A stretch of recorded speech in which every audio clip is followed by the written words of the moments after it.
कैसे हैं guys. Welcome back to another show. आज मैं आपको दिखाने जा रहा हूँ एक सुपर हीरो एक्शन मूवी जिसका नाम है वंडर वुमेन 1984। छोटी डायना प्रिंस एक रेस में हिस्सा लेती है जो कि द मेस्कीरा में उससे बड़ी अमेज़न औरतों में हो रहा होता है। फिर वो अपने घोड़े से नीचे गिर जाती है।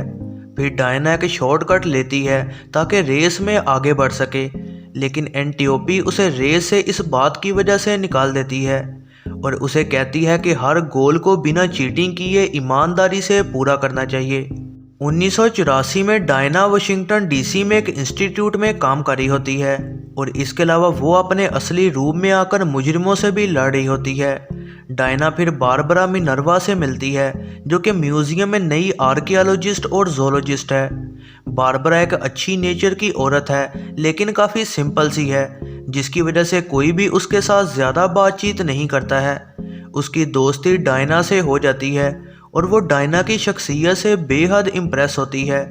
बारबरा से फिर एफबीआई राब्ता करती है ताकि वो चुराए गए एंटीक पीसीज को चेक कर सके।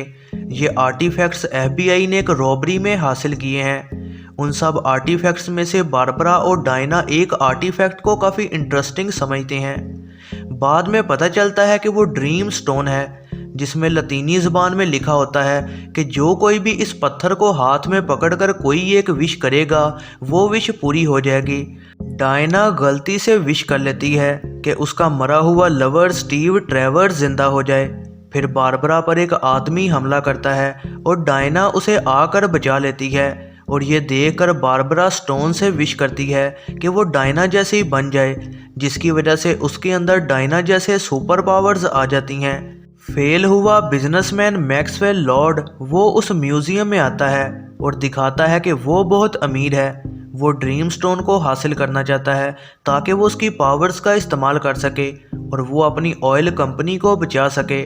डायना को मैक्स और उस पत्थर के बीच एक कनेक्शन मिल जाता है और वो म्यूजियम में होने वाली एक पार्टी अटेंड करती है ताकि इन्वेस्टिगेट कर सके। वहाँ वो स्टीव से मिल जाती है जिसकी रूह एक और आदमी की बॉडी में आ चुकी होती है और सिर्फ डायना ही उसकी असल शक्ल को देख सकती है। फिर इस पार्टी में मैक्स बारबरा को मना लेता है ताकि वो उसके ऑफिस तक पहुंच सके और वो उस ड्रीम स्टोन को चोरी कर लेता है। फिर वो पत्थर से विश करता है कि वो खुद एक ड्रीम स्टोन बन जाए और इस तरह उसके अंदर पत्थर की सुपर पावर्स आ जाती हैं और एक ऐसी पावर भी जिससे हर वो आदमी जो उससे कुछ विश करेगा वो उसके बदले उससे जो चाहे ले सकता है। मैक्स एक पावरफुल आदमी बन जाता है और वो इस पावर से पूरी दुनिया में तबाही लाना शुरू कर देता है और पूरी दुनिया का निज़ाम ख़राब होने लग जाता है। फिर बारबरा की मदद से डायना और स्टीव को पता चलता है कि ये पत्थर डोलस ने बनाया था जो कि झूठ और लालच का गॉड है।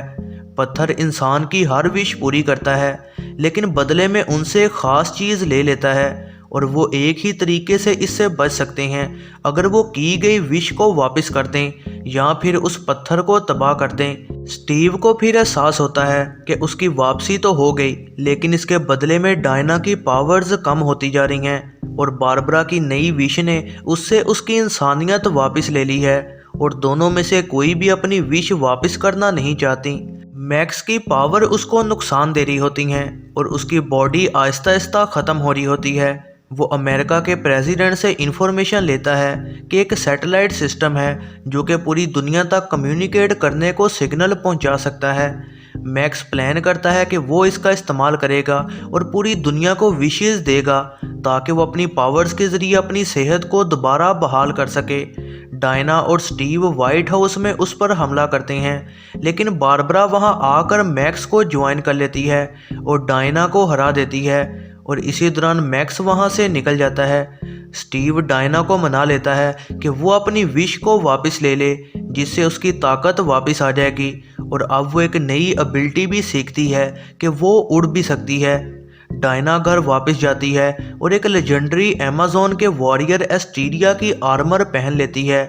फिर वो सैटेलाइट के हेडक्वार्टर में पहुंचती है और वहां वो बारबरा का मुकाबला करती है जो कि अब एक ख़तरनाक मॉन्स्टर बन चुकी होती है क्योंकि उसने मैक्स से ये बनने की विश की थी। फिर बारबरा को हराने के बाद डायना मैक्स पर हमला करती है और वो अपने लासो ऑफ ट्रुथ की मदद से पूरी दुनिया से कम्युनिकेट करती है। वो तमाम दुनिया को मना लेती है कि वो अपनी विश को वापस कर दें। फिर वो मैक्स को विजन दिखाती है, पहली वो जहां उसका फादर बचपन में उस पर जुल्म किया करता था, और फिर उसके छोटे बच्चे अलेस्टर की विजन जो कि सड़क पर घूम रहा है और अपने फादर को ढूंढ रहा है। मैक्स अपनी विश वापस कर देता है और अलेस्टर से मिल जाता है।